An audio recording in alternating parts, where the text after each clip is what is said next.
Good evening. My name is Dida, and I am the third among all of the Guzman children. By the way, there's 10 of us. I just want to thank everyone who took part with my mom's funeral services, both Living Bread and PCC families.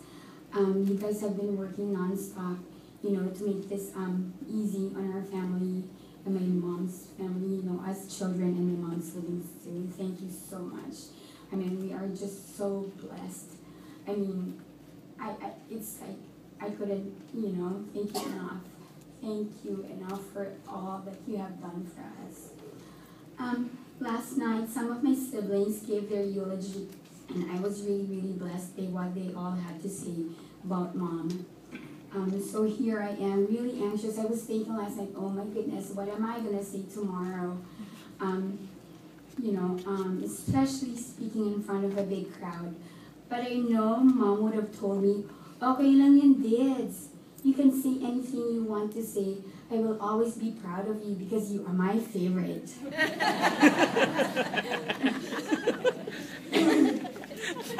We all know that my mom is a very good woman. Through the years, she worked really hard on wanting to be more like Christ. She had struggles, especially with my dad, and eventually, after years of praying and being the wife that God wants her to be, God answered my mom's prayers. My mom loved my dad so much that for her, he was the most handsome guy on the planet. Like, super handsome. Like, me and my sisters were like, ugh, are you serious? Like, we, as girls, we would, like, make fun of her dad, like, and she would get mad. Tapos kami, Anyway, my dad wasn't perfect, but she never ever said anything that would make us lose the respect to our dad. I love my dad so much, and that's because of my mom.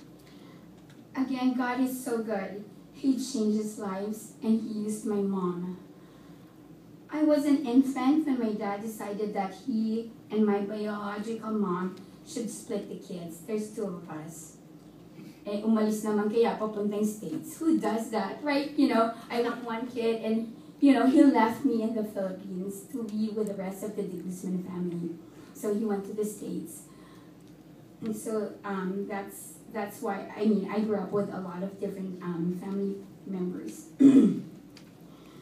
I was 5 years old the first time we talked to Maurice on the phone. Yep, I was 5. She said in her small English speaking tone, "Hi, Candida. I want to be your sister." That's exactly what she said. Like, I'm not exaggerating. My dad had a special gift of introducing the siblings. One day he called me, he asked the driver that may mga bata sa office, take them to the office. In the office there was a brother who we never met, and I was in high school. Like, okay, hi bro, ganun lang. And then one time, I was in his room, he was in the bed, on the floor, he has his own mattress on the bed, and then he was on the phone, kausapin mo sister mo. What the heck? What sister are you talking about? So at that time, it was Kim and Joy. So yeah, those were my sisters that he wanted me to talk to. So what do I say? I was in high school. No, I wasn't No, I don't really. So I think I was old. Yeah. I had Daniel already. And I go, oh my gosh, what do I do? What do I say? They're just kids. Hi, anong ginagawa niyo? Ate nanonood. So, and I remember asking them, what's your favorite food? What do I ask them? How do I make a conversation with them? What are you doing? What's your favorite movie? Dad makes us watch Meet Joe Black. That's his favorite movie, No Regrets. Yeah, Dad makes us watch that. He made me watch it. He made Bubbles watch it. Yeah. Anyway, Anyway, after that small talk with Marisa, I was so terrified. I could just picture, no, I was terrified, like, oh my gosh, what would my life be? I was 5. And a few months later, here they were in the Philippines. So the De Guzman, some of the De Guzman siblings had to go back to the States. And they tried so hard to take me with them. But for technicality reasons, they couldn't. They just couldn't take me. So my dad had to come back. He decided to come back with Mom and the 2 kids, Marisa and Ting. Who does that? I mean, no, my mom gave up her life. She was living here. She had a very good life. She wanted to honor and respect my dad. You know, Philippines for a 5-year-old she's never met. You know, that changed her life. You know, but she was willing to give that up. For the love and respect to my dad. And she knew, I needed a family, so I'm here. I remember, I think I was 6 or 7, we went to court. You know, they were changing my maiden name, my middle name, and then the judge said, so Iha, you know, 7 years old, gusto mo ba magpapalit? Do you want your last name changed? Opo, si Mommy po nagpalaki sa akin. So, you know, we decided, now I carry her maiden name. On Saturday, when we were all gathered around Mom, and Tito said a prayer. In his prayer, he used a phrase that went, sa lahat ng ninigay mo sa puso ni Ate. He was praying and he used that phrase. I can't remember the rest of the prayer, but I remember it so well. I told Babs, ako yung ninigay ni Mommy sa puso niya. She chose to put me in her heart. With Marisa, King, Babs, and Mark, she didn't have a choice. But she chose me.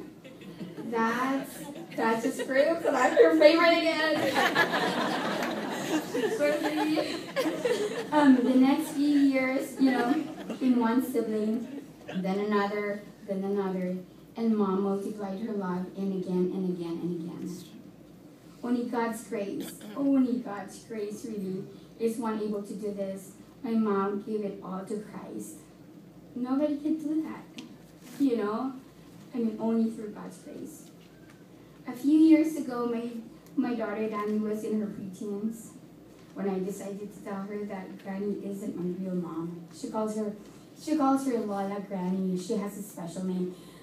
You know, and then one time, one of the little girls, they started calling my mom Granny too. And she said, no, you can't call her that. That's my special name for Grandma. Kapagalitan siya ng lola niya. Granny.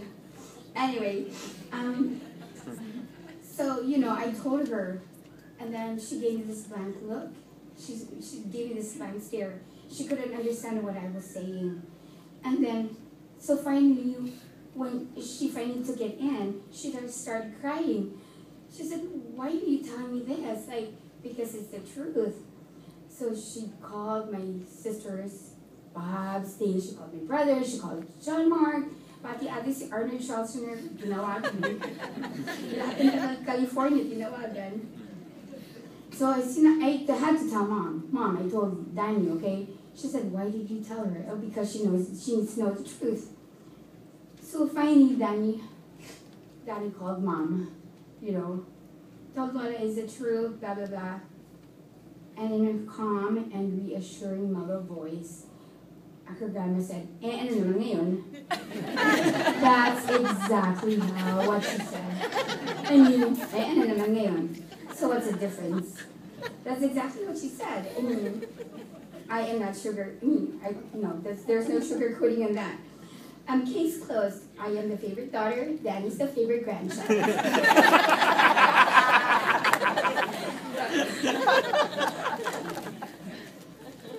Mom was a very smart woman.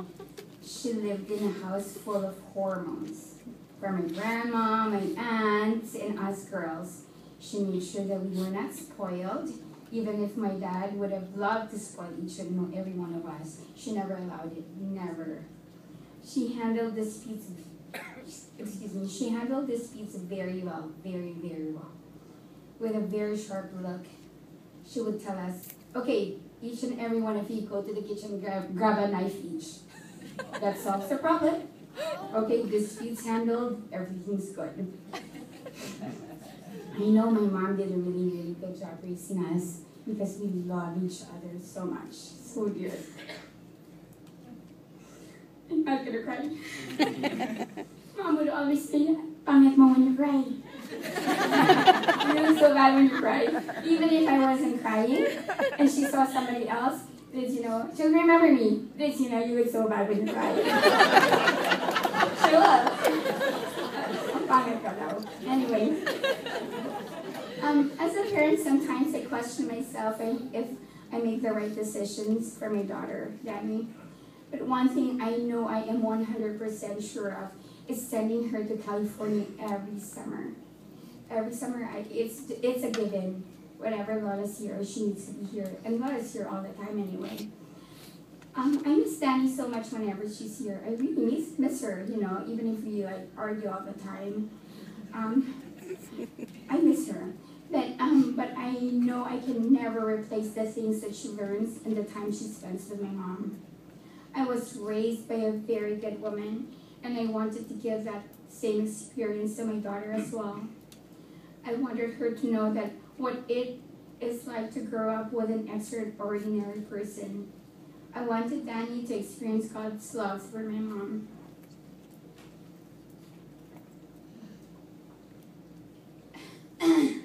My mom is in heaven, and all I could say right now is God is so good all the time.